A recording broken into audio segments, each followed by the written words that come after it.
గిదియోను అన్నాడు, నా కుటుంబం చాలా చిన్న కుటుంబం, మనస్సే కుటుంబం చిన్న కుటుంబం, వద్దయ్యా అని చెప్తే దేవుడు అన్నాడు, లేదు నీవే కావాలి అని తన ఆత్మను ఆయనపై కుమరించాడు. గర్భమందు చూసినాడు, యోసేపును గర్భమందు చూశాడు.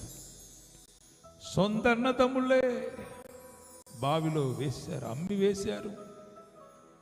కానీ దేవుడు యోసేపును గర్భమందు చూసి కరెక్ట్గా ఎన్నుకొని ఒక దేశంలో ఉన్న కరువులో ఉన్న ప్రజలను రక్షించుటకు యోసేపును ఎన్నుకున్నాడు. హల్లెలూయా.